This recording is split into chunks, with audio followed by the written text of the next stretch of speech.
Bloomberg Audio Studios. Podcasts, radio, news.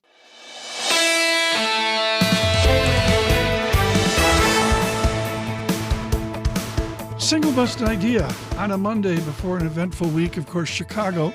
Amory Horton having trouble getting to Chicago. Terrible storms in New York, and I would say hundreds, if not thousands, of people in the greater New York, Boston, Washington area couldn't get to Chicago. So it's going to be a really eventful Monday, Tuesday to get out there.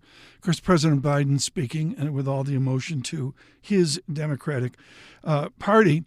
And then on we will go. And then Jackson Hole after that. Lisa Abramowicz and I really looking forward to that. We just had a stand-up meeting here at Bloomberg on Jackson Hole. Excited about being with you. 7 a.m. Eastern Time on Friday is where we're focused on for that. And, of course, Chairman Powell's speech, and we'll have all that coverage here. There's no question about that. On bonds, price up, yield down is a basic belief. We've seen that. J.P. Morgan, Bob Michael, and Kelsey Berro have really led the charge of the big banks, saying you will see a bid, price up, yield down. Kelsey Berro on where we are at the end of the summer in bonds. I mean, I don't think you really need to say that much. I mean, it's really interesting. You think about the price action this year, and it's really not been driven by the Fed speak. It's been driven by the data, right? Okay.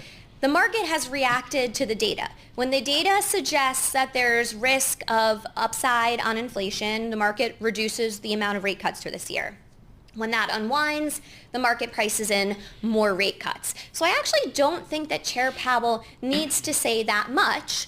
That being said, though, I think it should be clear that if you look at simple policy rules, they would suggest, and this is regardless of your view on the labor market, simple policy rules would suggest that the appropriate policy rate right now is probably about 100 basis points lower than it is today. And that's just on inflation coming down alone.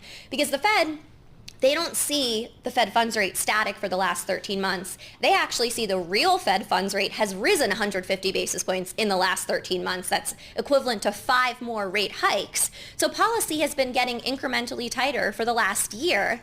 And they recognize that it's time to kind of start to move away from that regime. Kelsey Berro of J.P. Morgan there. A lot of discussion on yield and, of course, how yield folds into the equity markets as well after what we saw last week. Best weeks since Nixon was president. I'm kidding. But what we saw in the stock market last week, it's amazing how the two are correlated here into the end of August. And, of course, our first look into Q4 of 2024. One of the joys of August is fancy people maybe have time in their schedule to wander into the building at our world headquarters today. Gautam Mukunda, legendary at Harvard Business School. We talked about that, his relationship with Clay Christensen, who was hugely helpful to me over the years. He's missed, Professor Christensen's missed each and every day. We lost him way too young an age. Mukunda was in, of course, in his wonderful terse books on presidential politics. He's now lecturing at Yale University, among other duties. And he said something that was like a third rail to me. I really, really agree with this strongly, in that there's this wistful belief that we should take our politics back to the normal of post-World War II American polity, the 50s, the 60s, maybe even into Vietnam and the post-Vietnam 70s, where I would say, and this was what Professor Mukunda was saying, is that wasn't normal, and normal was the span of 250 years of acrimony and polarization. Gautam Mukunda of Yale. It's actually gone back to the past, right? What we're seeing is an ideological slant toward the slant to media that is not, we sort of say it's actually cyclical. It's come back to what it was. A newspaper, if you read newspapers from the late 19th century, early 20th century, they were just as partisan as Fox News is today. Yeah. And so what we're seeing is people have to relearn the media consumption reflexes that they had in that era. And, many of them won't. What we sort of see is most people vote the party line. Most people who say they're independents vote their party line. So the idea that we've all ever existed in this kind of sort of Socratic state where we're having rational discussions about politics, I'm not sure that was ever true. I think it's actually the job of our system to kind of figure out ways to make it work without asking people to do something that there's just no historical evidence they've ever done. Professor Mukunda, he's at Yale. University. We begin an eventful week here.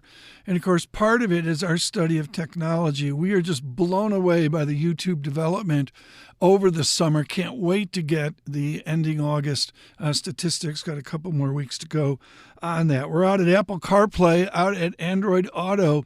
And on YouTube, we're really featuring the coverage in the evening, our live show in the evening of the Pacific Rim and over to India. Today I featured Bangalore is the tech center of India. Every day we're featuring somebody different within the YouTube world. Please stay with us on Apple Podcasts. This is Single Best Idea.